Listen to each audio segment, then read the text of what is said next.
Dubai کے ایک گھر میں شادی کی رونقیں اپنے عروج پر تھیں۔ ہر طرف پاکستانی گیت بجائے جا رہے تھے، کیونکہ یہ ایک پاکستانی گھرانہ تھا جو آج سے تقریباً 10 سال پہلے ہی یہاں پر آ بسے تھے۔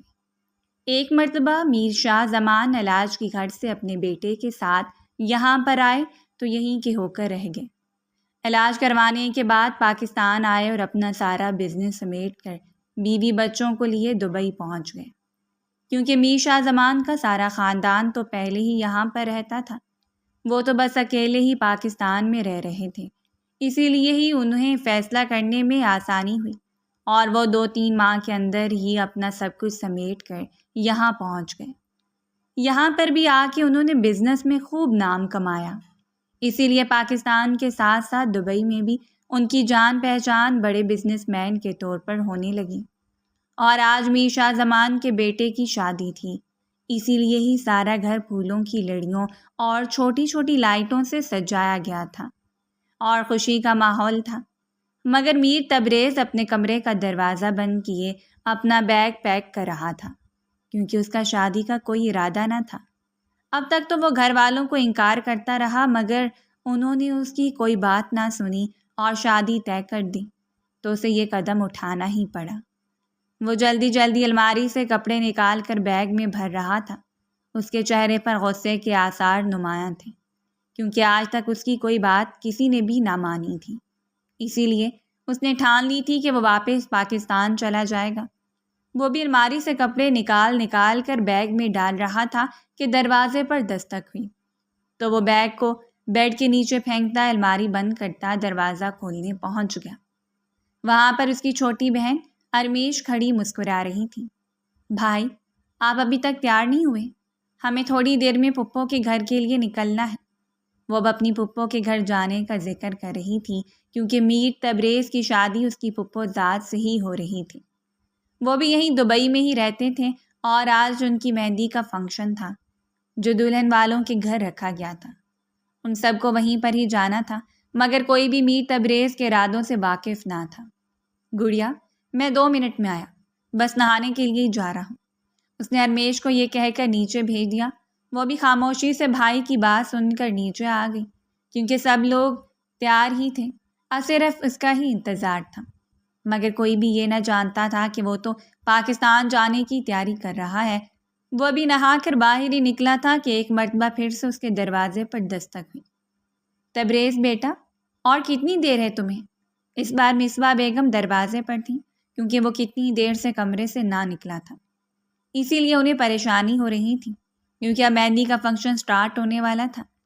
تبریز نے دروازہ نہ کھولا بلکہ وہیں پر کھڑے کھڑے ہی ماں کو جواب دے دیا کہ آپ لوگ چلے، بس میں تھوڑی ہی دیر میں آ جاؤں گا، کیونکہ اس کے پاس اپنی پرسنل گاڑی موجود تھی۔ اس کی بات سن کر مصباح بیگم بھی وہاں سے نکل آئیں، کیونکہ انہیں بہت زیادہ دیر ہو چکی تھی اور ان کی نند بار بار کالز پہ کالز کر رہی تھی۔ انہوں نے اسی میں ہی بہتری سمجھی کہ وہ سب چلے جائیں، تبریز خود ہی بعد میں آ جائے گا۔ جب وہ چلی گئیں تو اس نے دروازہ کھول کر باہر جھانکا، کوئی بھی موجود نہ تھا، سبھی لوگ جا چکے تھے اور یہی موقع تھا جب اس نے یہاں سے نکل کر ایئرپورٹ جانا تھا۔ وہ اپنی ٹکٹس تو پہلے ہی کروا چکا تھا۔ وہ جلد سے جلد کمرے سے نکلا اور اپنا بیگ گھسیٹتا ہوا باہر کی طرف چل دیا، جہاں پر اس کا دوست پہلے ہی موجود تھا، کیونکہ وہ اپنے ایک دوست کو بلا چکا تھا جو اسے ایئرپورٹ چھوڑ کر آنے والا تھا۔ تھوڑی دیر میں وہ ایئرپورٹ پہنچ گیا۔ دوسری طرف گھر والے اس کو کال پر کالز کر رہے تھے، کیونکہ 1 گھنٹہ ہونے کو تھا اور وہ ابھی تک نہ پہنچا تھا، مگر اس کا فون مسلسل بند جا رہا تھا، کیونکہ وہ فلائٹ میں تھا۔ کوئی یہ سوچ بھی نہ سکتا تھا کہ وہ اب دبئی میں موجود نہیں، بلکہ سب تو یہی سمجھ رہے تھے وہ تیار ہونے میں اتنا ٹائم لگا رہا ہے۔ مہندی کا فنکشن اب سٹارٹ ہو چکا تھا، بس اس کا ہی انتظار تھا، اور وہ تو پاکستان کی طرف روانہ تھا۔ اب آدھی ہی رات ہو چکی تھی مگر وہ وہاں نہ پہنچا تھا۔ سب کو بڑی فکر ہو رہی تھی۔ تبریز کا پھپھو زاد تبریز کو لینے کے لیے ان کے گھر آیا، مگر گھر کو تو تالا لگا ہوا تھا اور کوئی بھی موجود نہ تھا۔ وہ فوراً ہی لوٹ گیا اور سب کو جا کر بتایا کہ گھر پر کوئی موجود نہیں۔ ہر طرف ہنگامہ چھا گیا، ہر کوئی اپنے اپنے طور پر اسے تلاش کرنے لگا، مگر وہ کہیں نہ ملا، کیونکہ وہ تو یہاں پر موجود ہی نہ تھا۔ میر شاہ زمان ٹینشن میں اپنا سر تھامے بہن کے گھر پر ہی موجود تھے۔ سارے مہمان اب جا چکے تھے، بس گھر کے ہی لوگ باقی رہ گئے تھے۔ ان کا اکلوتا بیٹا کب سے غائب تھا، جس کا ابھی تک کچھ پتہ نہ چلا تھا۔ وہ تو پہلے ہی دل کے مریض تھے، مزید ٹینشن ان کے لیے اور بھی نقصان دہ ثابت ہو سکتی تھی۔ مصباح بیگم ان کے پاس بیٹھی انہیں تسلی دے رہی تھیں۔ میر صاحب، آپ پریشان نہ ہوں، تبریز کا پتہ چل جائے گا۔ آپ چلے، میں آپ کو کمرے میں لے چلتی ہوں۔ وہ ان کا ہاتھ تھام کر وہیں پر ایک کمرے میں لے آئیں، کیونکہ وہ گھر جا کر کیا کرتے؟ اگر گھر جاتے تو پھر تبریز کو کون ڈھونڈتا؟ کیونکہ میر شاہ زمان کی تو پہلے ہی طبیعت خراب تھی اور باقی تو بس 2 عورتیں ہی تھیں، اسی لیے ہی وہ بہن کے گھر پر رک گئے، کیونکہ یہاں پر ان کے بچے تبریز کو ڈھونڈنے میں لگے ہوئے تھے۔ ارمیش اپنے کمرے میں بیٹھی آنسو بہا رہی تھی اور اپنے بھائی کو یاد کر رہی تھی، مگر اچانک سے اس کے دماغ میں آج سے 2 ہفتے پہلے کا منظر گھوم گیا۔ بابا، میں آپ سے کہہ رہا ہوں، میں کسی صورت بھی وریشا سے شادی نہ کروں گا۔ آپ لوگ میری بات سمجھتے کیوں نہیں؟ وہ غم و غصے کے ملے جلے جذبات کے ساتھ باپ کو سمجھانے کی کوشش کر رہا تھا، مگر کوئی بھی اس کی بات سننے کو تیار نہ تھا، کیونکہ میر شاہ زمان نے سختی سے کہہ دیا تھا کہ تبریز کی شادی ہوگی تو ان کی بھانجی سے۔ وہ چیختا چلاتا گھر سے باہر نکل گیا، مگر کسی نے بھی اس کی بات نہ مانی۔ پھر جب رات کو وہ اپنے گھر واپس آیا تو ارمیش لاؤنج میں بیٹھی اس کا انتظار کر رہی تھی، کیونکہ وہ سو نہ سکی تھی۔ اسے تو رہ رہ کر تبریز کا خیال آ رہا تھا، کیونکہ وہ اپنے بھائی کے غصے سے اچھی طرح واقف تھی۔ تبریز تیز تیز قدم لیتے اندر کی طرف آیا اور آ کے اس کے پاس ہی بیٹھ گیا۔ بھائی، آپ اتنے پریشان کیوں ہیں؟ دیکھیے گا، بابا مان جائیں گے، اور آپ بھی تو نہیں بتا رہے نا کہ آپ وریشا کے ساتھ شادی کیوں نہیں کرنا چاہتے؟ وہ اب اس سے سوال کرنے لگی۔ ارمیش، یہ تو میں خود بھی نہیں جانتا کہ میں وریشا سے شادی کیوں نہیں کرنا چاہتا۔ بس میں نے شادی نہیں کرنی تو نہیں کرنی۔ اگر بابا میری بات نہ مانیں گے تو میں پاکستان واپس چلا جاؤں گا، مگر کسی صورت بھی شادی نہ کروں گا۔ یہ کہہ کر وہ اپنے کمرے میں چلا آیا اور ارمیش وہیں دل تھامے بیٹھی رہی، کیونکہ وہ واپس پاکستان جانے کی بات کر رہا تھا۔ لیکن پھر حالات سدھر گئے اور وہ باپ کے سامنے خاموش ہو گیا تو ارمیش نے بھی یہی سمجھا کہ وہ مان گیا ہے۔ وہ ماضی کی یادوں سے نکل کر پھر سے حال کی تلخیوں میں موجود تھی، مگر وہاں تبریز نہ تھا۔ اب وہ اچھی طرح جان چکی تھی کہ تبریز پاکستان چلا گیا ہے، مگر اس بات کا ذکر کرنے کی ہمت اس میں نہ تھی، کیونکہ اس کی بات سن کر تو شاہ زمان کی طبیعت اور بھی خراب ہو جاتی۔ اسی لیے اس نے کسی سے کچھ نہ کہا، مگر جب اس کی پھپھو اس کے کمرے میں آئی، وہ اسے تبریز کی کوئی تصویر مانگ رہی تھی، کیونکہ اب ان کے بیٹے پولیس کے پاس جانے والے تھے۔ تو ارمیش بہت زیادہ پریشان ہو گئی۔ اس نے اپنے دل میں بات اپنی پھپھو سے کہہ دی تو انہوں نے تو واویلا مچا دیا۔ وہ چیختی چلاتی اب شاہ زمان اور مصباح بیگم کے کمرے کی طرف جا رہی تھی۔ شاہ زمان، اگر تمہارا بیٹا شادی پر راضی نہ تھا تو پھر یہ سب ڈھونگ رچانے کی کیا ضرورت تھی؟ میری بیٹی کو رشتوں کی کوئی کمی نہ تھی، مگر آج جو تمہارے بیٹے نے کیا ہے وہ ٹھیک نہیں ہے۔ وہ غصے سے چلا رہی تھی، مگر مصباح بیگم اور شاہ زمان کی سمجھ میں کچھ نہ آ رہا تھا۔ اب ارمیش بھی وہاں پر آ چکی تھی اور اس نے ساری بات ماں باپ کو بتائی کہ اسے شک ہے کہ کہیں وہ پاکستان تو نہیں چلا گیا ہے، مگر اس کی ماں باپ اس کی بات ماننے کو تیار نہ تھے۔ مگر جب انہوں نے پاکستان جانے والی فلائٹس کا پتہ کروایا تو وہاں پر میر تبریز کے نام سے بھی ایک سیٹ بک تھی۔ اب ساری بات کھل کر سامنے آ گئی تھی۔ اب وہ لوگ وہاں پر نہ رکے اور اپنے گھر آ گئے۔ وہاں پر تو رکنے کا فائدہ ہی نہ تھا۔ جب وریشا نے یہ بات سنی کہ تبریز تو اسے شادی نہ کرنا چاہتا تھا، وہ تو غصے سے پاگل ہو گئی اور خود کو کمرے میں بند کر لیا۔ وہ مہندی کے جوڑے میں ملبوس تھی، جسے اس نے کھینچ کر پھاڑ دیا اور 2 منٹ میں ہی اپنا حلیہ بگاڑ لیا۔ شام ہونے میں ابھی کچھ وقت تھا، مگر مولوی صاحب کے گھر میں تو شام ہونے سے پہلے رات ہو جاتی۔ یہ اندھیرا رات کا نہیں، بلکہ ان کی غربت اور مفلسی کا ہوتا۔ اندھیر کمرے میں ایک بوڑھی عورت مسلسل کھانسے جا رہی تھی۔ کمرے میں ہر طرف سناٹا ہی سناٹا تھا، صرف اسی کے کھانسنے کی آواز پورے گھر میں گونج رہی تھی۔ مولوی عنایت علی مغرب کی نماز پڑھانے کے لیے مسجد گئے ہوئے تھے اور ان کی بڑی بیٹی فرخندہ بھی جائے نماز پر کھڑی مغرب کی نماز ادا کر رہی تھی، مگر عنایت علی کی چھوٹی بیٹی رخشندہ کا کہیں کچھ پتہ نہ تھا۔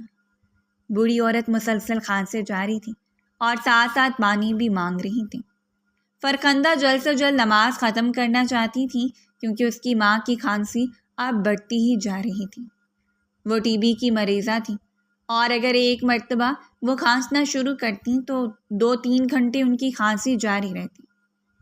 فرخندہ نے جلدی سے سلام پھیرا اور دعا مانگے بغیر ہی جائے نماز سے اٹھ کھڑی ہوئی، کیونکہ اس نے اپنی ماں کو پانی دینا زیادہ ضروری سمجھا۔ پتہ نہیں رخشندہ کہاں چلی گئی، اس لڑکی کو تو کوئی ہوش ہی نہیں۔ شام ہو گئی ہے اور اس کا کچھ اتا پتہ ہی نہیں۔ وہ خود کلامی کرتے ہوئے ماں کے کمرے کی طرف آ رہی تھی کیونکہ رخشندہ اس وقت گھر پر نہ تھی۔ پہلے بھی اس کے باپ نے اسے کئی بار سمجھایا کہ شام گئے کہیں نہ جایا کرو، مگر وہ کبھی کبھار اپنے محلے کی دوست کے پاس چلی جایا کرتی تھی۔ مولوی عنایت علی نے اپنی بیٹیوں پر بڑی پابندی لگا رکھی تھی، وہ انہیں یوں فضول میں گھر سے نہ نکلنے دیتے۔ فرخندہ تو باپ کی بات سمجھ آتی، مگر رخشندہ تھوڑی شرارتی قسم کی لڑکی تھی۔ وہ کبھی کبھار چادر اوڑھے اپنی دوست کے گھر چلی جایا کرتی تھی، ہاں، مگر آج تک اس نے اپنے چہرے سے نقاب نہ ہٹایا تھا۔ وہ جب بھی باہر نکلتی تو اس کے چہرے کے اوپر ایک بڑی سی کالی چادر لٹکتی تھی۔ فرخندہ اب اپنی ماں کو پانی دے چکی تھی اور ان کی کھانسی اب قدرے کم ہو گئی تھی، مگر مکمل طور پر ختم نہ ہوئی تھی، کیونکہ انہیں پانی کی نہیں بلکہ علاج کی ضرورت تھی۔ مگر مولوی صاحب کے پاس تو اتنے پیسے نہ تھے کہ وہ علاج کروائیں۔ ان کی تنخواہ تو کم تھی، مگر محلے میں ان جتنا عزت دار اور کوئی نہ تھا۔ سبھی لوگ مولوی عنایت علی کی بڑی عزت کرتے اور انہیں اپنے امام کا درجہ دے رکھا تھا، کیونکہ وہ مسجد میں نماز پڑھاتے اور پھر نماز سے فارغ ہو کر چھوٹے بچوں کو قرآن مجید کی تعلیم بھی دیتے۔ وہ بھی اب مغرب کی نماز پڑھا کر گھر واپس آ چکے تھے، مگر ابھی تک رخشندہ اپنی دوست کے گھر سے نہ لوٹی تھی۔ وہ جاتے وقت اپنی بہن کو بتا کر گئی تھی کہ آج اسے کچھ دیر ہو جائے گی، کیونکہ اس کی دوست کا آج رزلٹ تھا جو بہت اچھا آیا تھا، اسی لیے ہی اس نے سبھی دوستوں کو دعوت پر بلایا تھا۔ اچانک سے لکڑی کا چھوٹا سا دروازہ کھلا اور ایک لڑکی کالا برقع اوڑھے اندر داخل ہوئی۔ وہ کوئی اور نہیں بلکہ رخشندہ ہی تھی۔ مولوی صاحب صحن میں بیٹھے کھانا کھا رہے تھے۔ وہ انہیں سلام کر کے اندر جانے لگی، مگر انہوں نے اسے وہیں پر روک لیا۔ رخشندہ بیٹا، میں نے تمہیں پہلے بھی کتنی بار سمجھایا ہے کہ یوں شام گئے گھر سے باہر نہ رہا کرو۔ تم اچھی طرح سے جانتی ہو کہ اس محلے میں ہماری بڑی عزت ہے۔ میں نہیں چاہتا کہ تمہاری وجہ سے لوگ مجھ پر انگلیاں اٹھائیں۔ یہ کوئی اچھی عادت نہیں کہ جوان لڑکی اس وقت تک گھر سے باہر رہے گا۔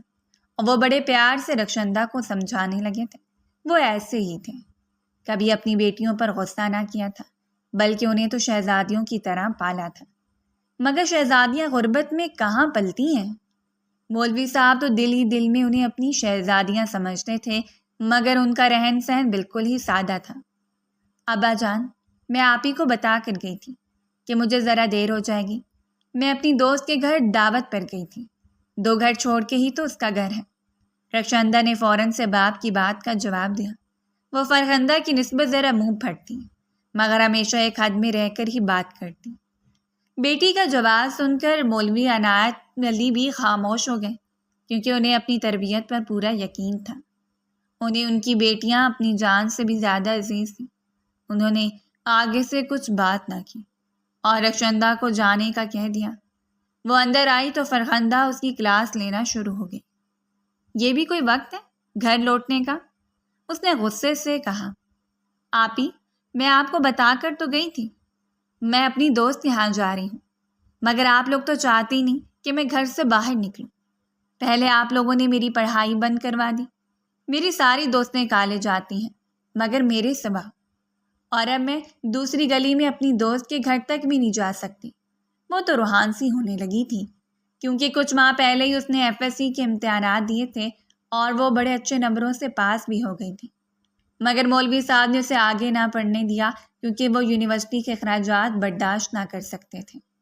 اسی لیے بیچاری رخشندہ کو گھر پر ہی بٹھا دیا، حالانکہ وہ کتنی ذہین لڑکی تھی۔ بہن کی بات سن کر تو فرخندہ بھی خاموش ہو گئی۔ کیونکہ وہ اچھی طرح سے جانتی تھی کہ رخشندہ کو پڑھنے کا کتنا شوق ہے، اور اس نے گھر والوں کے لیے اپنی پڑھائی بھی چھوڑ دی۔ فرخندہ نے آگے سے کوئی بات نہ کی اور خاموشی سے بیٹھی اپنی ماں کو کھانا کھلاتی رہی۔ سلیمہ بیگم کی طبیعت اب دن بدن بگڑتی جا رہی تھی۔ انہیں علاج کی ضرورت تھی، مگر ان کی آمدن اتنی نہ تھی کہ وہ اتنا مہنگا علاج کروا سکیں۔ تبریز کو پاکستان والے گھر میں آئے اب 2 دن ہو چکے تھے، مگر اس نے گھر والوں سے کوئی رابطہ نہ کیا تھا۔ حالانکہ کئی بار ارمیش اور اس کی ماں اسے فون کر چکی تھی، مگر اس نے کسی کی بھی کال ریسیو نہ کی تھی، کیونکہ وہ اپنی صفائی میں کچھ نہ کہنا چاہتا تھا۔ وہ تو پہلے ہی ان سے اتنی بار کہتا آیا تھا کہ اسے یہ شادی نہیں کرنی، مگر کوئی اس کی بات ماننے کو تیار نہ تھا۔ تو آج اس نے بھی ٹھان لیا کہ وہ کسی سے کچھ نہ کہے گا۔ وہ سارا دن گھر میں اکیلا رہتا، اسے تو خود بھی سمجھ نہ آ رہا تھا کہ آخر وہ پاکستان کس لیے آیا ہے، مگر وہ اس وقت دماغ سے سوچ رہا تھا۔ اس کا دل اچھی طرح سے جانتا تھا کہ وہ پاکستان کس لیے آیا ہے۔ اس کے دوست بھی اب جان چکے تھے وہ پاکستان میں ہے، تو وہ ہر وقت اسے کالز پر کالز کرتے، مگر وہ کسی سے بھی نہ ملتا۔ اس نے بس خود کو گھر میں ہی قید کر لیا تھا۔ سلیمہ بیگم کی طبیعت بہت زیادہ خراب ہو گئی، مگر گھر میں صرف رخشندہ اکیلی تھی، کیونکہ فرخندہ مولوی صاحب کے ساتھ اپنا شناختی کارڈ بنوانے کے لیے گھر سے باہر گئی ہوئی تھی۔ سلیمہ بیگم کی طبیعت اتنی خراب ہوئی کہ وہ بے ہوش ہو گئی۔ ماں کو اس طرح دیکھ کے رخشندہ کے ہاتھ پاؤں پھول گئے۔ اسے کچھ سمجھ نہ آ رہا تھا کہ وہ اکیلی لڑکی کیا کرے۔ کڑی دوپہر کا وقت تھا، گلی بالکل سنسان تھی۔ انسان تو انسان، کوئی جانور بھی نظر نہ آتا تھا۔ وہ کتنی دیر گلی میں کھڑی ادھر ادھر دیکھتی رہی کہ شاید کوئی محلے دار نظر آ جائے، مگر ہر کوئی تو گرمی کے ڈر سے اپنے گھروں میں ہی دبکا پڑا تھا۔ سب کے گھر کے دروازے بھی بند تھے۔ اس نے 1-2 مرتبہ ساتھ والے گھر کا دروازہ بھی بجایا، مگر کسی نے نہ کھولا۔ اس کا دماغ پھٹنے کو تھا۔ وہ اپنی ماں کو یوں اذیت میں نہ دیکھ سکتی تھی۔ وہ کبھی ہوش میں آتی اور 1-2 منٹ کے بعد پھر سے بے ہوش ہو جاتی۔ رخشندہ کو کوئی سمجھ نہ آ رہا تھا کہ آخر انہیں کیا ہوا ہے۔ پھر وہ ہمت کر کے گھر سے باہر نکل آئی اور چلتے چلتے مین روڈ پر پہنچ گئی۔ کتنی دیر وہ وہیں پر کھڑی رکشے کا انتظار کرتی رہی، مگر کوئی رکشہ بھی اس وقت اسے نہ ملا، کیونکہ دوپہر کافی ہو چکی تھی اور وہ ایک چھوٹا سا علاقہ تھا، کوئی شہر نہ تھا جہاں پر ہر وقت ہی رکشے موجود ہوں۔ اس کی خوش قسمتی کہ 10 منٹ کے اندر ہی ایک رکشے والا آتا دکھائی دیا۔ وہ اسے اپنے ساتھ گھر لے آئی اور اپنی ماں کو اس میں بٹھا کر اسپتال پہنچ گئی۔ اس نے خدا کا شکر ادا کیا، کیونکہ اب سلیمہ بیگم ہوش میں تھیں۔ اگر وہ بے ہوش ہوتیں تو وہ کبھی بھی اکیلی انہیں اسپتال نہ لا پاتی۔ آتے ساتھ ہی سلیمہ بیگم کو انتہائی نگہداشت کے وارڈ میں داخل کر لیا گیا۔ وہ بیچاری کوریڈور میں ہی بیٹھی ماں کے لیے دعائیں کر رہی تھی۔ ادھر ادھر بہت سے لوگ موجود تھے جو اپنے اپنے کاموں میں لگے ہوئے تھے۔ کوئی بھی اسے نہ جانتا تھا۔ اس کا دل بہت زیادہ ڈر رہا تھا۔ وہ اکیلی کبھی بھی اتنی دور نہ آئی تھی، اور آج تو اس کی ماں کی طبیعت بھی خراب تھی، جس کی وجہ سے وہ ویسے ہی پریشان تھی۔ ایک عورت اس کے ساتھ آ کر بیٹھی اور اس کے ساتھ باتیں کرنے لگی۔ رخشندہ کو وہ عورت عجیب سی لگی تھی۔ وہ اسے دور ہو کر بیٹھ گئی، مگر وہ پھر بھی اسے باتیں کرتی رہی۔ وہ تو اسے جانتی بھی نہ تھی، اور اسے حیرت ہو رہی تھی کہ کوئی انجان عورت یوں کیوں اس کے ساتھ اتنی باتیں کر رہی ہے۔ مگر وہ بھولی بھالی لڑکی تھی، وہ یہ نہ جانتی تھی کہ یہ عورت اس کی زندگی برباد کرنے پر تلی ہوئی ہے۔ وہ نہ چاہتے ہوئے بھی اس عورت کی باتیں سنتی رہی جو ادھر ادھر کی ہانک رہی تھی۔ اچانک سے اس عورت نے موقع دیکھ کر اس کے منہ پر رومال رکھ دیا اور وہ بے ہوش ہو گئی۔ جب وہ بے ہوش ہو چکی تو اس عورت نے فون ملایا اور وہیں پر 3 آدمی آ گئے جو اسے اٹھا کر اسپتال کے پچھلے دروازے سے نکل گئے۔ نہ جانے وہ کون تھے اور اس کے ساتھ کیا دشمنی تھی، یہ کوئی بھی نہ جانتا تھا، اور رخشندہ کو یوں اغوا ہوتے کسی نے بھی نہ دیکھا تھا۔ تھوڑی دیر میں ایک نرس باہر آئی تاکہ رخشندہ کو اس کی ماں کی طبیعت کے بارے میں بتا سکے، مگر وہ تو وہاں پر موجود ہی نہ تھی۔ کتنی دیر اسپتال والے اس کا انتظار کرتے رہے، کیونکہ اب اس کی ماں کی طبیعت کچھ سنبھل چکی تھی اور وہ اسے گھر بھیجنا چاہتے تھے، مگر سلیمہ بیگم کا تو کوئی ولی وارث ہی نہ تھا۔ پھر ایک نرس نے رخشندہ کے دیے ہوئے نمبر پر کال ملا دی، کیونکہ جب وہ ماں کو اسپتال لے کر آئی تھی تو اسپتال کی فارمیلٹیز کے مطابق اس نے سارا ڈیٹا کاؤنٹر پر جمع کروا دیا تھا، جس میں اس کے باپ کا نمبر بھی تھا۔ دوسری طرف سے مولوی عنایت علی نے فوراً کال اٹھا لی اور 15 منٹ کے اندر اندر ہی اسپتال پہنچ گئے، کیونکہ وہ تو ابھی تک ہی فرخندہ کے ساتھ نادرہ کے دفتر میں پھنسے ہوئے تھے۔ وہ نہ جانتے تھے کہ ان کی بیوی کی طبیعت خراب ہے اور وہ اسپتال میں ہیں۔ جب وہ یہاں پر آئے تو انہیں پتہ چلا کہ رخشندہ کہیں پر بھی موجود نہیں۔ بہن کی غیر موجودگی تو فرخندہ کو بہت زیادہ پریشان کرنے لگی تھی۔ کتنی دیر وہ باپ بیٹی اسے پورے اسپتال میں ڈھونڈتے رہے، مگر اس کا کوئی پتہ نہ چلا، کیونکہ وہ تو یہاں پر موجود ہی نہ تھی۔ کتنی ہی دیر وہ اسے ڈھونڈتے رہے اور پھر سلیمہ بیگم کو لے کر گھر واپس آ گئے۔ ان کی سمجھ میں کچھ نہ آ رہا تھا کہ آخر رخشندہ گئی تو گئی کہاں۔ اب تو سارے محلے میں یہ بات پھیل چکی تھی کہ مولوی صاحب کی بیٹی گھر سے بھاگ گئی ہے، مگر مولوی صاحب اور فرخندہ یہ بات ماننے کو تیار نہ تھے، کیونکہ وہ رخشندہ کو اچھی طرح سے جانتے تھے۔ وہ کبھی بھی اتنا بڑا قدم نہ اٹھا سکتی تھی، اور آج تک نہ ہی اس نے ایسی کوئی بات کی تھی۔ ان دونوں نے سلیمہ بیگم سے یہ بات چھپا لی، کیونکہ ان کی طبیعت تو پہلے ہی بڑی مشکل سے سنبھلی تھی۔ وہ آتے ساتھ ہی سو گئی۔ انہوں نے رخشندہ کے بارے میں کوئی سوال ہی نہ کیا۔ اب رخشندہ کو گئے ہوئے 2 دن ہو چکے تھے ان کا، مگر اس کا کچھ اتا پتہ نہ تھا۔ محلے والوں نے مولوی صاحب کو مسجد آنے سے یہ کہہ کر منع کر دیا کہ جب آپ کی اپنی ہی بیٹی گھر سے بھاگ گئی ہے تو آپ ہمیں کیا تعلیم و تربیت دیں گے؟ ہم اپنے بچوں کو آپ کے پاس نہیں پڑھانا چاہتے، اور ہم نماز پڑھانے کے لیے بھی کوئی دوسرا امام رکھ لیں گے۔ اس دن تو ان پر قیامت ٹوٹ پڑی۔ وہ تو اپنی بیٹی کی رپورٹ تک کروا چکے تھے اور یہ ماننے کو تیار نہ تھا کہ ان کی بیٹی گھر سے بھاگ گئی ہے، مگر سارے زمانے میں یہی مشہور ہو گیا کہ رخشندہ گھر سے بھاگ گئی ہے۔ آج 2 دن کے بعد وہ ہوش میں آئی تھی۔ اس نے خود کو ایک کمرے میں بند پایا۔ وہ جگہ کچھ عجیب سی تھی، ہر طرف گانے بجانے کی آوازیں آ رہی تھیں۔ وہ سمجھ چکی تھی کہ وہ کسی ایسے گھر میں موجود ہے جہاں پر شاید کوئی شادی ہے، مگر حقیقت تو اس کی سوچ سے کوسوں دور تھی۔ وہ جو سوچ رہی تھی حقیقت اس کے بالکل برعکس تھی۔ ابھی وہ ادھر ادھر کا جائزہ لے رہی تھی، اس کا دماغ پھٹنے کو آ رہا تھا کہ آخر کون اسے یہاں پر لایا ہے اور اس کی کیا دشمنی ہے۔ مگر وہ یہ نہ جانتی تھی کہ اس کی کسی سے کوئی دشمنی نہیں، بلکہ اس کا ایک جرم ہے، اور وہ ہے اس کا عورت ہونا۔ اس کی آنکھیں کھاڑے پانی سے بھرنے لگی تھیں۔ اسے رہ رہ کر اپنی ماں کی یاد آ رہی تھی جنہیں وہ اسپتال میں چھوڑ کر آئی تھی۔ وہ تو سمجھ رہی تھی کہ ابھی تک بھی وہ اسپتال میں ہی ہوگی۔ اسے یہ بھول چکا تھا کہ وہ کاؤنٹر پر اپنے باپ کا نمبر لکھوا چکی ہے اور اس کی ماں بھی گھر پہنچ چکی ہے۔ وہ پلنگ کے ساتھ ٹیک لگائے، گھٹنوں میں سر دیے، پھوٹ پھوٹ کر رو دی۔ کتنے ہی گھنٹے وہ یہیں پر بیٹھی آنسو بہاتی رہی۔ اس کا سر درد سے پھٹا جا رہا تھا، کیونکہ پچھلے 2 دن سے وہ بے ہوش تھی، مگر وہ یہ نہ جانتی تھی۔ وہ تو سمجھ رہی تھی کہ آج ہی اسے یہاں لایا گیا ہے، مگر یہ اس کی خام خیالی تھی، کیونکہ انہوں نے اسے ایک ایسی دوا سے بے ہوش کیا تھا جس کے بعد انسان 2-3 دن بعد ہی ہوش میں آتا ہے۔ وہ وہیں پر بیٹھی اپنی قسمت پر ماتم کنا تھی۔ اچانک سے کمرے کا دروازہ کھلا اور ایک بھاری بھرکم عورت جو زیورات سے لدی ہوئی تھی اور کپڑے بھی شادی والے پہن رکھے تھے، اندر داخل ہوئی۔ رخشندہ کا شک اب یقین میں بدل گیا۔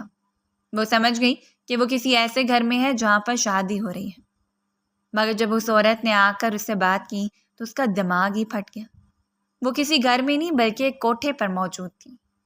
وہ عورت اسے اب تیار ہونے کا کہہ رہی تھی، کیونکہ کچھ ہی دیر میں گانے کی محفل سجنے والی تھی، مگر اس نے صاف انکار کر دیا، کیونکہ وہ تو ناچنا ہی نہ جانتی تھی اور ناچنا بھی نہ چاہتی تھی۔ اس نے رو رو کر اس عورت کے سامنے التجا کی، منتیں کی، اس کے پیروں میں گر گئی۔ اس عورت نے بالوں سے پکڑ کر اسے اوپر اٹھایا اور جھنجھوڑتے ہوئے کہا کہ اب یہی تمہاری زندگی ہے۔ اگر ناچنے سے انکار کیا تو پھر ہم تم سے ایسا کام لیں گے جو تمہارے ذہن و گمان میں بھی نہ ہوگا۔ اس کی بات سن کر وہ گھبرا گئی اور چپ ہو گئی۔ یار میری سمجھ میں کچھ نہیں آ رہا کہ آخر میں کیا کروں۔ اب میں اکیلا رہ رہ کر تھک گیا ہوں۔ تبریز اپنے سب سے عزیز دوست کے پاس آیا تھا، حالانکہ اسے پاکستان آئے ہوئے کتنے ہی دن ہو چکے تھے، مگر وہ آج گھر سے باہر نکلا تھا کیونکہ اب گھر کی تنہائی اسے کاٹنے لگی تھی۔ وہ اپنی تنہائی دور کرنے کے لیے ہی دوست کے پاس آیا تھا، گھر میں اکیلا رہ کر وہ تو اب تک خود کو ہی اذیت دیتا آیا تھا۔ اب اس کی برداشت کی حد ختم ہو چکی تھی اور اس کا دماغ بھی اس سے مسلسل ورگلا رہا تھا کہ تم خود کو کیوں اتنی اذیت دے رہے ہو؟ اس سب میں تمہارا تو کوئی قصور نہ تھا کہ تمہارے ساتھ یہ سب ہوا۔ اور دماغ کے ہاتھوں مجبور ہو کر آج وہ اپنے ایسے دوست کے پاس پہنچا تھا جس کے تعلقات کے بڑے بڑے کوٹھوں سے تھے۔ اس نے آتے ساتھ ہی اپنی دوست سے ایک ایسی لڑکی کا مطالبہ کر دیا جو کچھ عرصے کے لیے اس کی تنہائی دور کر دے۔ اس کے دوست کے لیے تو یہ بائیں ہاتھ کا کھیل تھا۔ اس نے فوراً سے موبائل اٹھایا اور ایک جگہ فون ملانے لگا اور تبریز کو یہ کہہ کر گھر بھیج دیا کہ جیسے کچھ انتظام ہوتا ہے تو وہ اسے انفارم کر دے گا۔ تبریز بھی خاموشی سے گھر آ گیا۔ اس کا دل پھٹنے کو تھا۔ وہ یہ سب نہ کرنا چاہتا تھا مگر وہ تو جیسے نہ کردہ گناہوں کی خود کو سزا دے رہا تھا۔ ابھی اسے گھر پہنچے تھوڑی ہی دیر ہوئی تھی کہ اس کے دوست کی کال موصول ہوئی۔ وہ کہہ رہا تھا کہ وہ اسے کچھ تصویریں بھیج رہا ہے، وہ خود ہی ان میں سے لڑکی سلیکٹ کر لے۔ مگر تبریز نے یہ کہہ کر منع کر دیا کہ جو تم بھیجو وہی ٹھیک ہے، اور تصویریں دیکھنے سے انکار کر دیا۔ تو اس کا دوست بھی خاموش ہو گیا۔ وہ تبریز کو اچھی طرح سے جانتا تھا۔ وہ تو آج تک ایسے کاموں میں نہ پڑا تھا، تو پھر آج کیسے یہ سب کر سکتا تھا؟ پھر اس کے دوست نے ایک تصویر سلیکٹ کر کے دوبارہ سے انہی کو بھیج دی جس نے یہ تصویریں بھیجی تھیں۔ مولوی عنایت گھر میں بیٹھے نم آنکھوں کے ساتھ اپنی رسوائی کا ماتم منا رہے تھے۔ محلے والوں نے انہیں محلے سے نکلنے کا کہہ دیا تھا۔ سلیمہ بیگم کی طبیعت دن بدن بگڑتی جا رہی تھی اور فرخندہ نے تو جیسے لب سی لیے تھے۔ محلے والوں نے مولوی صاحب کو 2 دن کا وقت دیا تھا اور کہہ دیا تھا کہ اگر وہ 2 دن کے اندر اندر یہاں سے نہ گئے تو وہ ان کا سامان اٹھا کر خود ہی باہر پھینک دیں گے، کیونکہ یہ مولوی عنایت کا ذاتی گھر نہ تھا بلکہ محلے والوں کی طرف سے ہی دیا گیا تھا، جس میں وہ کتنے سالوں سے رہتے آئے تھے۔ ان کا اپنا تو کوئی ٹھکانہ نہیں تھا۔ اب انہیں یہاں سے جانا تھا اور یہی سوچ سوچ کر ان کا دماغ پھٹا جا رہا تھا کہ آخر وہ کہاں جائیں۔ اور دوسری طرف انہیں بیٹی کے کھو جانے کا غم بھی تھا۔ کبھی کبھی تو محلے والوں کی باتوں سے وہ بھی بدظن ہو جاتے اور سمجھتے کہ ان کی بیٹی جان بوجھ کر گھر سے بھاگ گئی ہے، مگر ان کا دل یہ بات ماننے کو تیار نہ ہوتا اور انہیں اپنی تربیت یاد آ جاتی۔ وہ 1-2 جگہ پر بات کر چکے تھے مگر کوئی بھی انہیں امام کے طور پر رکھنے کو تیار نہ تھا۔ اب انہیں واپس اپنے آبائی گھر لاہور ہی لوٹنا تھا، جو وہ آج سے 20 سال پہلے چھوڑ کر آئے تھے، اور یہ بھی نہ جانتے تھے کہ ان کے بھائی انہیں گھر میں جگہ بھی دیں گے یا نہیں، مگر اس کے علاوہ ان کے پاس اور کوئی ٹھکانہ نہ تھا۔ انہوں نے لاہور جانے کی تیاری شروع کر دی۔ اے لڑکی، آج تیرے نخرے نہ دیکھوں گی، 10 منٹ کے اندر تیار ہو کر باہر نکلا۔ وہ بھاری بھرکم عورت پھر سے رخچندہ کے کمرے میں موجود تھی، کیونکہ آج تک وہ ناچنے سے انکار ہی کرتی آئی تھی، مگر آج وہ بضد تھی کہ وہ اسے باہر لے کر ہی جائے گی۔ مگر اس عورت نے اسے یہ نہ بتایا تھا کہ وہ اسے ناچنے کے لیے نہیں بلکہ کسی کے ساتھ راتیں گزارنے کے لیے بھیج رہی ہے۔ رخچندہ مسلسل روئے جا رہی تھی اور ضد کر رہی تھی کہ وہ باہر نہ نکلے گی۔ اس عورت کو بڑا غصہ آیا اور اس نے ساری بات اگل دی کہ اسے ابھی اور اسی وقت ایک امیر زادہ لینے کے لیے آ رہا ہے۔ یہ سن کر تو رخچندہ کے پیروں تلے سے زمین ہی نکل گئی۔ اس نے آج تک سوچا ہی نہ تھا کہ قسمت اسے یوں لا کر پٹکے گی۔ وہ چلاتی رہی مگر اس عورت نے اس کی بات نہ مانی اور اسے تیار ہونے کا حکم دے کر کمرے سے باہر نکل آئی، مگر وہ وہیں دروازے کے ساتھ ٹیک لگائے بیٹھی روتی رہی اور تیار نہ ہوئی۔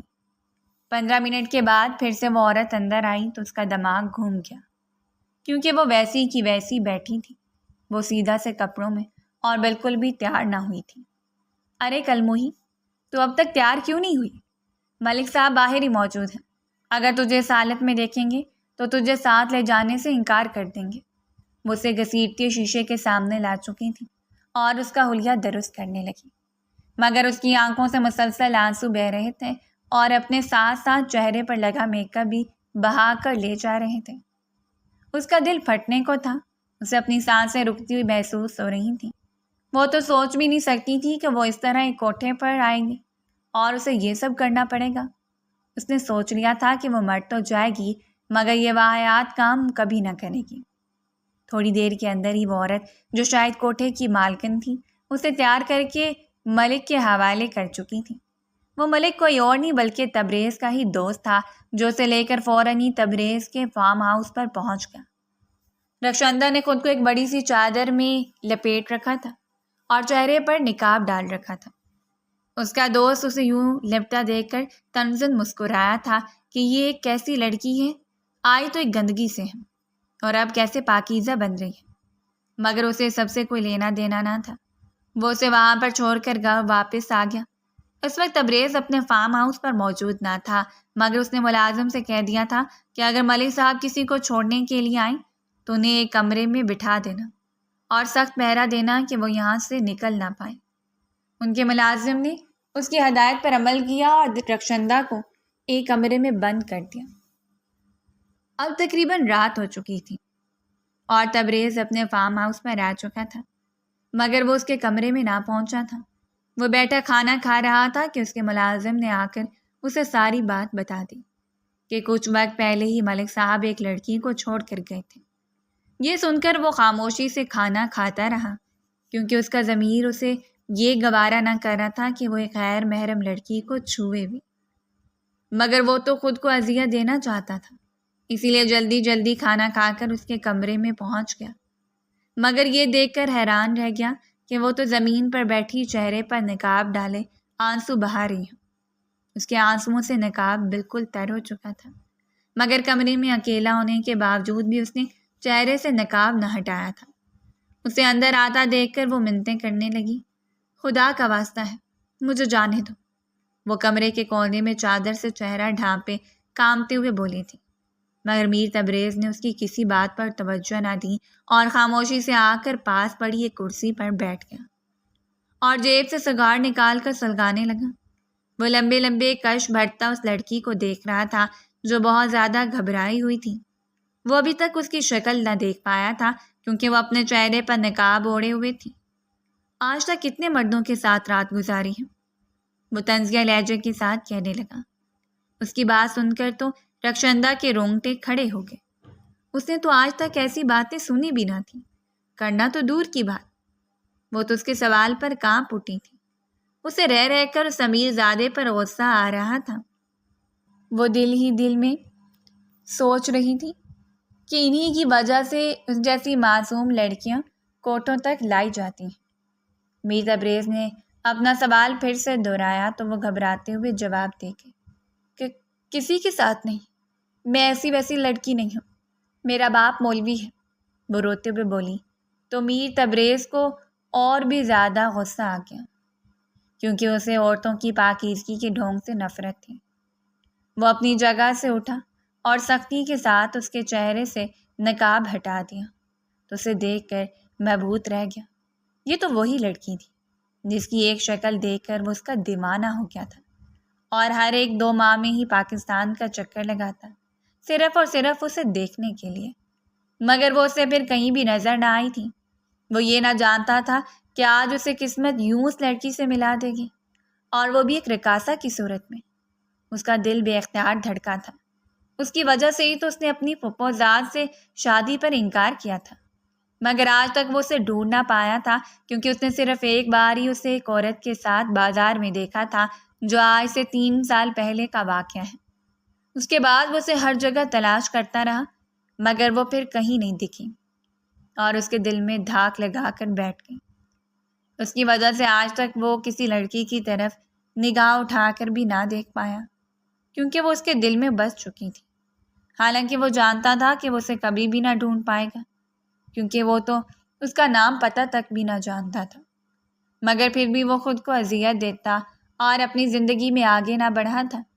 مگر آج وہ اس کے سامنے تھی اور اس سے نفرت کرتا تھا کیونکہ وہ کبھی بھی اس جیسی لڑکی کو نہ چاہتا تھا۔ جس دن اس نے رخشندہ کو دیکھا تھا اس دن بھی اس کے چہرے پر نقاب تھا، مگر جب وہ دونوں لڑکیاں گول گپے کی ریڑھی کے پاس کھڑی ہو کر گول گپے کھانے لگیں تو اس نے اس کا چہرہ دیکھ لیا اور اسی وقت اس کا دیوانہ ہو گیا۔ وہ اپنی جگہ پر مبہوت کھڑا اسے گھوڑے جا رہا تھا اور پھر ایک جھٹکے سے پیچھے ہٹ گیا۔ رخشندہ اس کی حرکت پر حیران ہوئی تھی کیونکہ وہ تو اسے زندگی میں پہلی بار مل رہی تھی۔ وہ پھر سے اس سے التجائیں کرنے لگی کہ خدا کا واسطہ مجھے چھوڑ دو، مجھے جانے دو۔ میرے والدین کی بدنامی برداشت نہ کر سکیں گے۔ مگر وہ اس کی کوئی بھی بات نہ سن رہا تھا۔ اس کا دماغ تو سائن کر رہا تھا۔ وہ اپنی محبت کو یوں بازار میں رولتا ہوا نہ دیکھ سکتا تھا۔ اب تو وہ اسے اپنی محبت ماننے سے بھی انکار کر چکا تھا۔ اس کا چہرہ غصے سے لال ہو رہا تھا۔ وہ ایک ایک قدم لیتا اس کی جانب بڑھنے لگا، مگر رخشندہ نے خوف سے آنکھیں میچ لیں۔ وہ جیسے ہی اس کے قریب گیا تو اسے ایک جھٹکا سا لگا اور وہ پیچھے ہٹ گیا اور باہر نکل آیا، کیونکہ یہ اس کے خون میں شامل نہ تھا۔ وہ خود بھی نہ جانتا تھا کہ وہ کہاں جا رہا ہے۔ شاید وہ اپنی محبت کا ماتم منانے کہیں دور جانا چاہتا تھا، مگر وہاں پر بھی اس کے خیالات نے اس کا پیچھا نہ چھوڑا۔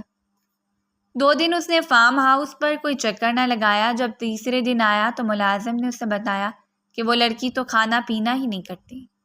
جب سے یہاں پر آئی ہے پانی کا ایک گھونٹ تک نہیں پیا۔ وہ اس کے کمرے میں گیا تو وہ زمین پر نڈھال سی پڑی تھی۔ دروازہ کھلنے کی آواز پر جلدی سے اٹھ بیٹھی اور اپنے گر چادر لپیٹتے لگی، مگر اب اس کے چہرے پر نقاب نہ تھا۔ ایک مرتبہ پھر سے وہ اس کے سحر میں کھونے لگا تھا۔ اس کے دل میں لگی محبت کی چنگاری پھر سے بھڑک اٹھی تھی، مگر اب اس کے دل میں وہ عزت نہ رہی تھی جو پہلے تھی، کیونکہ وہ ایک رقاصہ تھی اور وہ اسے کبھی بھی اپنی شریک حیات کی صورت میں نہ دیکھ سکتا تھا۔ وہ اس کے قریب بڑھنے لگا تو جلدی سے اٹھ کھڑی ہوئی اور دروازے کی طرف بھاگی تو اس نے اس کا ہاتھ پکڑ لیا۔ وہ سختی سے اس کا ہاتھ دبوچے کھڑا تھا۔ اب زیادہ اکڑ دکھانے کی ضرورت نہیں، میں اچھی طرح سے جانتا ہوں تم جیسی لڑکیوں کو۔ یہ تو دیکھو کہ تم آئی کہاں سے ہو اور کیسے کیسے تیور دکھا رہی ہو۔ وہ پھر سے اسے ایک بازاری عورت کے تانے دے رہا تھا، مگر وہ تو خاموش آنسو بہاتی رہی۔ اس میں ہمت ہی نہ تھی کہ وہ اپنی صفائی میں کچھ کہتی، بلکہ اس کی باتیں سن کر تو اس کے کانوں سے دھواں نکلنے لگا تھا۔ میں ایسی لڑکی نہیں ہوں جیسا آپ سمجھ رہے ہیں۔ مجھے تو وہاں پر زبردستی لایا گیا تھا۔ خدا کا واسطہ ہے مجھے میرے ماں باپ کے پاس چھوڑائیں، وہ یہ بدنامی نہ سہ سکیں گے۔ میں ایک شریف گھرانے سے تعلق رکھتی ہوں، میرا کوٹھے سے کوئی تعلق نہیں۔ وہ آنسو بہاتی ہوئی اپنی رودات بھی سنا رہی تھی، مگر تبریز کو اس کی بات پر بالکل بھی یقین نہ تھا۔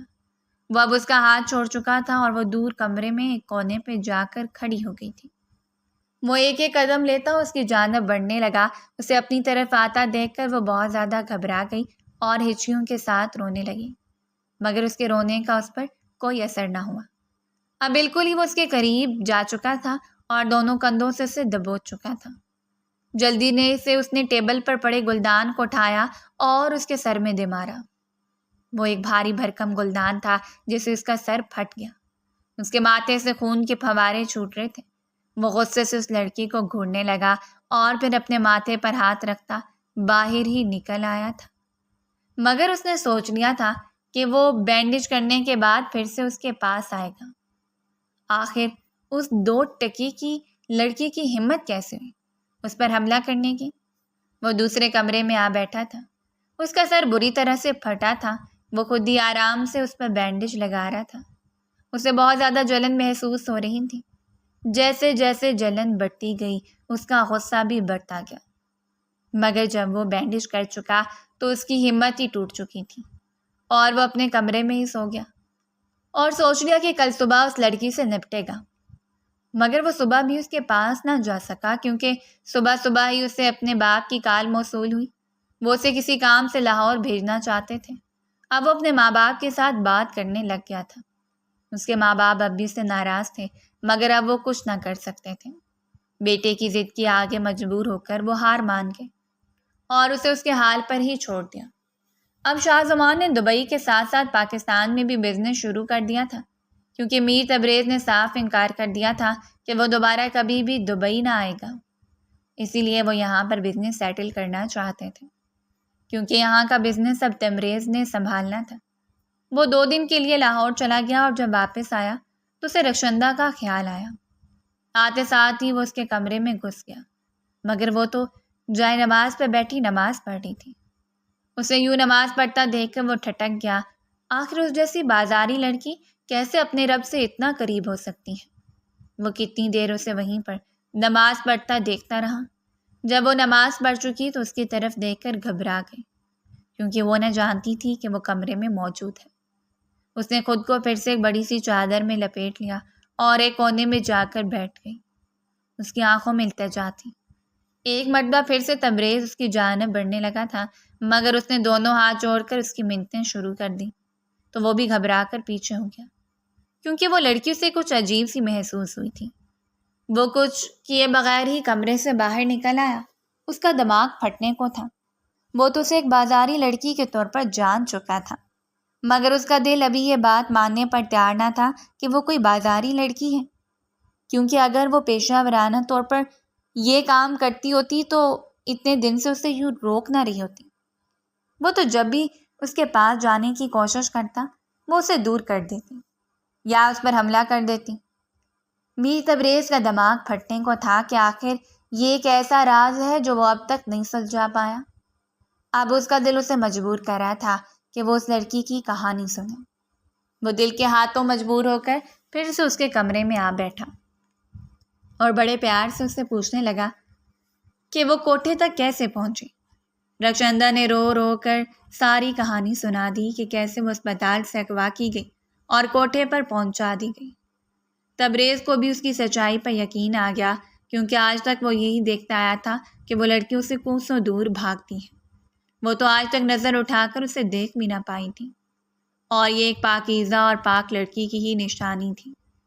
اسے نرمی سے بات کرتا دیکھ کر وہ بھی ہمت کر کے کہنے لگی کہ مجھے میرے والدین کے پاس چھوڑ آئے۔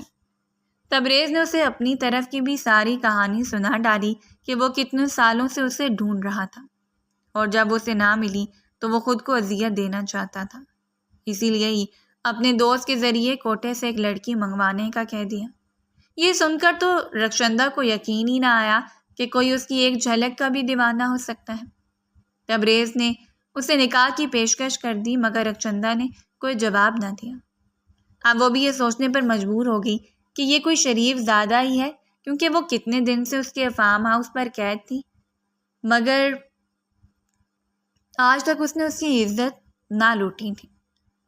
وہ ایک سمجھدار لڑکی تھی، کچھ ہی دیر میں وہ ساری بات سمجھ چکی تھی اور خاموشی سے نکاح کی رضامندی دے دی، کیونکہ کہیں نہ کہیں وہ بھی اسے دل ہی دل میں بسا بیٹھی تھی۔